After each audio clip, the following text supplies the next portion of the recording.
kita belajar membaca Al-Quran?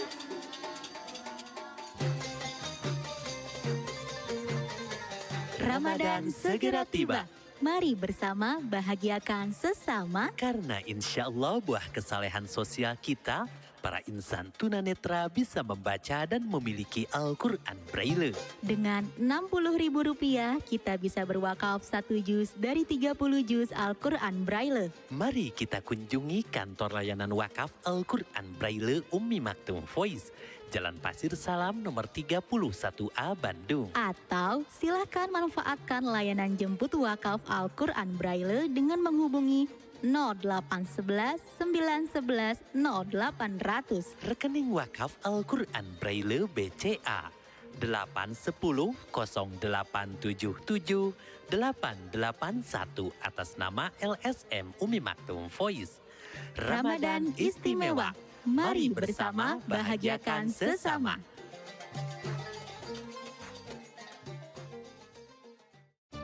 Assalamualaikum sahabat UMV. Kembali lagi dengan konten inspiratif dan menarik dari Al-Quran Braille Official.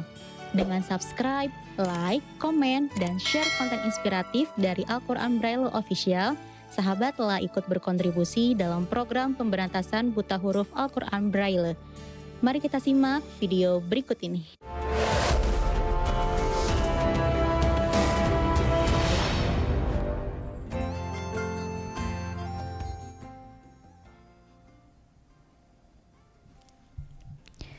Bismillahirrahmanirrahim. Assalamualaikum warahmatullahi wabarakatuh.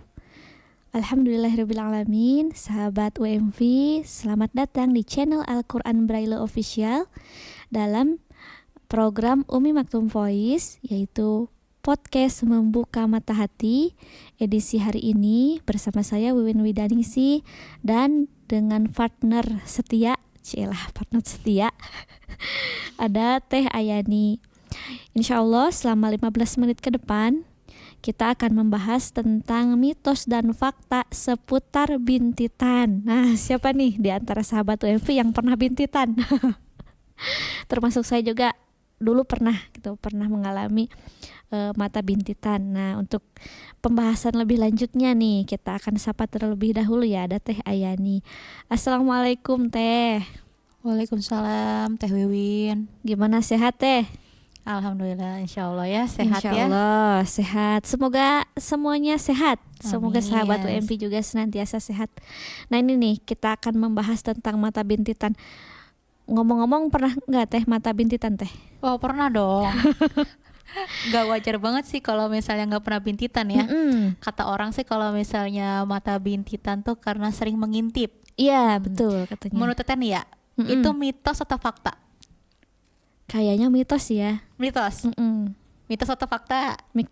Mitos kayaknya. Oh, mitos. Iya. Iya, karena yang akan kita bahas kali ini adalah tentang mitos dan fakta seputar mata bintitan. Ternyata apa yang selama ini ya diperkirakan oleh masyarakat umum gitu seputar mata bintitan, bahwa seseorang yang terkena mata bintitan adalah yang sering mengintip gitu kan.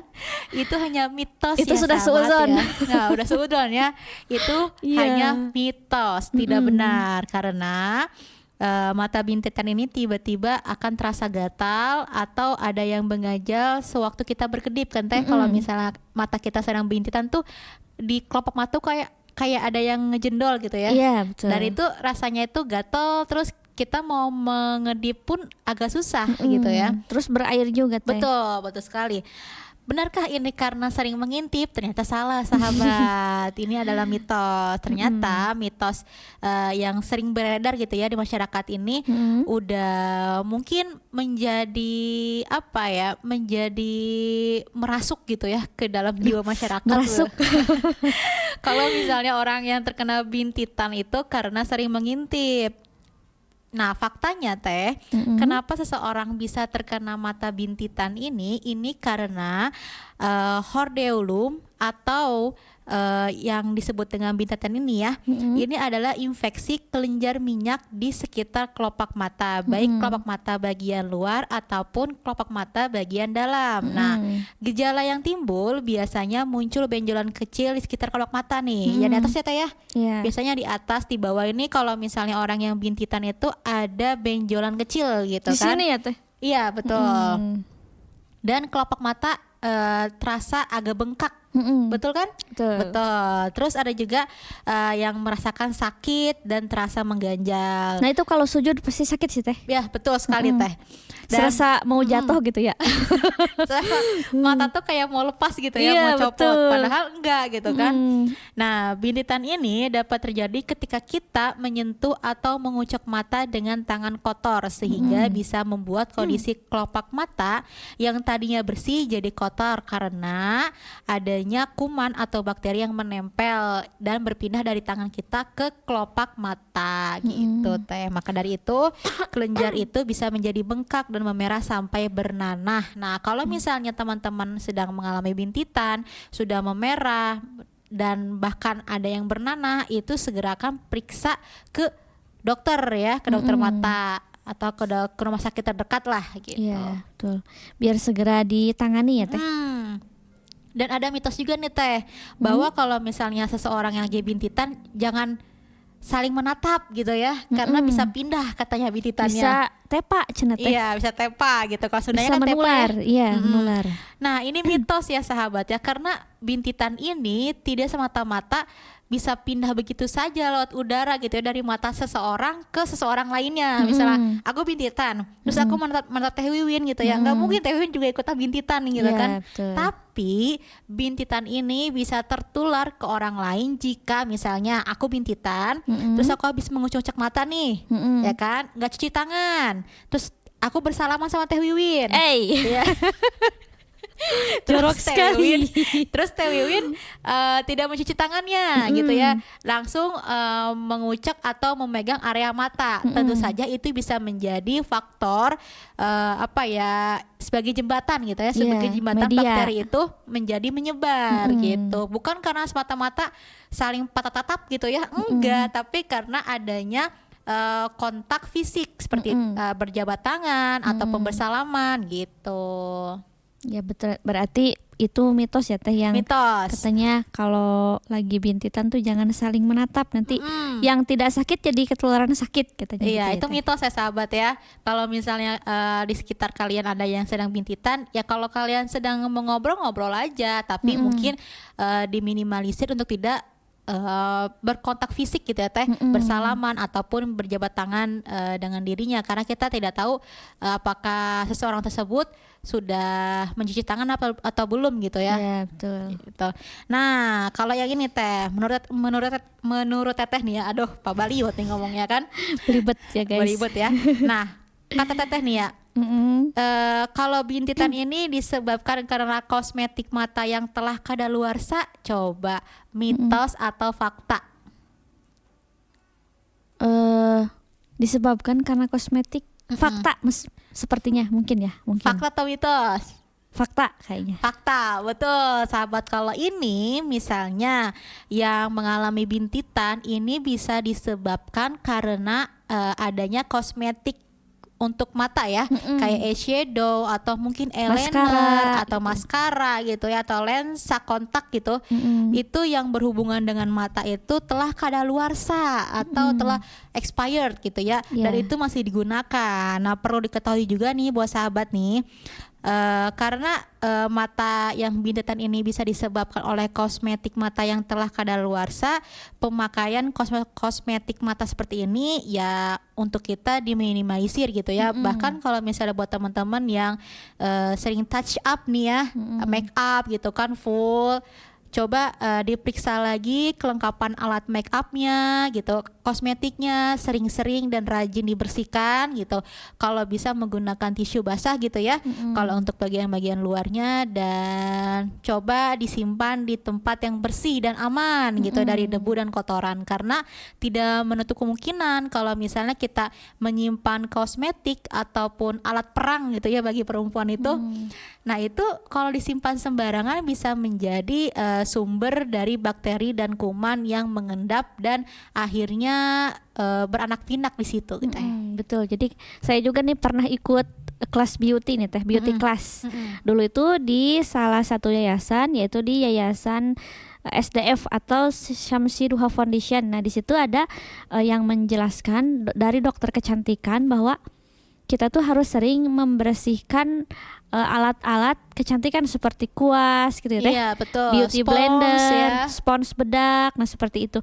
Caranya gimana? Caranya adalah direndam nih Teh, pakai air panas katanya. Betul. Nah, biar steril gitu Teh. Nah, setelah itu baru dicuci pakai sabun. Iya, gitu. kalau aku biasanya kalau untuk kuas-kuas ya, kuas, spons atau beauty blender itu direndam di kayak gelas keramik Teh. Itu disiram pakai air panas, tunggu 30 menit sampai 1 jam biasanya aku ya. Langsung dicuci menggunakan sabun mandi biasanya, sabun mandinya yang baru ya. Dikucek-kucek pakai sabun mandi sampai kotoran-kotorannya hilang. Jangan sabun mandi yang bekas badan ya Iya. sobat WFB ya. Jangan, harus yang baru ya. Harus beda ya untuk mencuci spons seperti beauty blender dan yang lain gitu ya. Betul. Lantas apakah mata bintitan dilarang memakai lensa kontak selama bintitan? Gimana Teh? Menurut Teh? Dilarang. Dilarang. Bener ya, dilarang ya. Tuh. Dilarang karena jangankan menggunakan lensa kontak ya, matanya saja, kelopak matanya sudah bengkak gitu, apalagi menggunakan lensa kontak ya.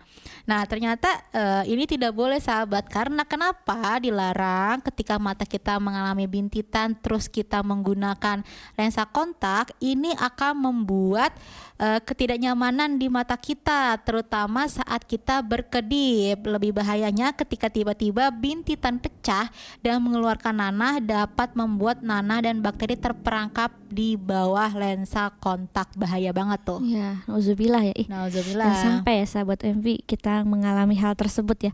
Jadi pandai-pandailah, masya Allah. Sabar. Pandai-pandailah merawat mata gitu. Betul. Kan.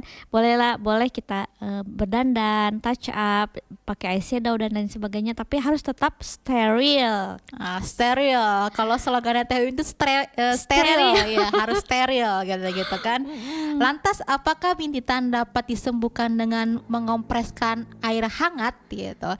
Nah, ini juga fakta Teh ternyata. Jadi kalau misal teman-teman yang sedang bintitan, ini bisa menggunakan air hangat sebagai media untuk mengempeskan mata yang sedang bintitannya gitu kan. Untuk relaksasi ya Teh. Sebenarnya sebagian besar dari hordeolum atau bintitan ini dapat sembuh sendiri antara 1 sampai 2 minggu sebetulnya ya. Nah, mengompres mata yang terkena bintitan ini dengan air hangat dapat membantu mempercepat penyembuhan karena bisa mengurangi bengkak, melunakkan dan mempercepat pengaliran nanah yang ada pada mata bintitan, juga membantu mengurangi rasa nyeri. Nah, mengompres ini bisa dilakukan 4 sampai 6 kali sehari selama 15 menit sampai bintitan atau hordeolum sembuh. Jika misalnya bintitan atau hordeolumnya tak kunjung sembuh nih, malah semakin bengkak atau mungkin semakin parah gitu ya, itu harus segera memeriksakannya ke dokter mata. Biasanya dokter mata akan memberikan salep mata antibiotik. Nah, salep ini biasanya itu dioleskan bukan hanya di sekitar kelopak mata bagian luar, tapi harus juga di kelopak mata bagian dalam. Nah, ini untuk mengoptimalkan dalam mengatasi infeksinya gitu. Sahabat juga bisa meminum ya obat-obat yang mengandung anti nyeri seperti paracetamol untuk mengurangi rasa nyeri pada bagian mata yang sakit itu. Tapi lebih baiknya sebelum itu kalian konsultasikan ke dokter mata terdekat dari rumah kalian. Oke, gitu ya sahabat MV ya, untuk gimana sih cara mengatasi mata bintitan dan itu mitosnya apa aja dan faktanya apa aja gitu. Ada lagi Teh? Ada. Nah, ini perlu diingat nih buat teman-teman semua, sahabat UMV semua, kita juga yang ada di sini ya Teh. Kalau misalnya sedang mengalami mata bintitan, itu tidak boleh sembarangan memencet. Nah, kadang tangan tuh suka jahil gitu ya, mencet-pencet aja gitu ya. Nah, kalau misalnya kita sembarangan memencet bintitan ini dapat membuat infeksi lebih parah. Pada beberapa kondisi yang lebih parah perlu dilakukan tindakan bedah insisi oleh dokter untuk mengeluarkan nanah yang ada pada bintitan. Ngeri ya, Teh, ya? Makanya jangan sembarangan pencet-pencet gitu ya, apalagi sampai hal-hal yang seharusnya tidak kita lakukan malah kita lakukan gitu, yang bisa berbahaya, berakibat fatal gitu. Betul. Jadi buat sahabat masih percaya dengan mitos bintitan gitu kan? Iya betul, sahabat UMV nih. Berarti kita sekarang sudah tahu nih bahwa mitosnya itu kalau mata bintitan itu bisa menular, ternyata tidak ya, kecuali tadi ada kontak fisik melalui tangan dan menggosok dengan tangan, kemudian sebelum cuci tangan gitu ya, sebelum menggosoknya itu tidak cuci tangan, maka itu bisa terjadi gitu mata bintitan gitu. Mungkin itu atau ada lagi Teh? Udah cukup aja segitu ya. Nanti Udah. kita lanjut lagi, mungkin ada info-info yang menarik lainnya gitu ya. Dan kalau sahabat UMV mau tahu ini dapat dari mana sih referensinya? Wah, ini dapat tentunya ini mana? dari webnya Umi Maktum Voice dong. Ada di www.umv.or.id. Mampir ya buat baca, karena setiap harinya akan ada seputar berita-berita menarik seputar mata dan tunanetra, dan juga hal-hal lainnya yang menginspirasi Iya, gitu. dan program-program dari Umi Maktum Voice. Terima kasih banyak Teh Ai sudah Sama-sama, menjadi Teh narasumber Wiwin. di kesempatan hari ini. Dan sahabat UMV, jangan lupa untuk like, comment, share, dan subscribe channel kita Al-Quran Braille Official agar senantiasa mendapatkan video-video terbaru dari Al-Quran Braille Official. Akhir kata, saya Wiwin Widanisi Saya Ayani. dan ada Kang Dias. Kami mohon pamit. Wassalamualaikum warahmatullahi wabarakatuh.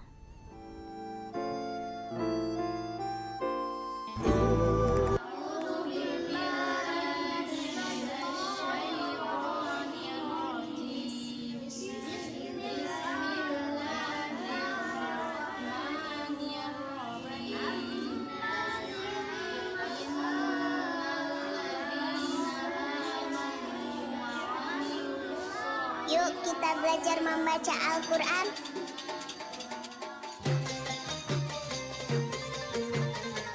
Ramadan segera tiba.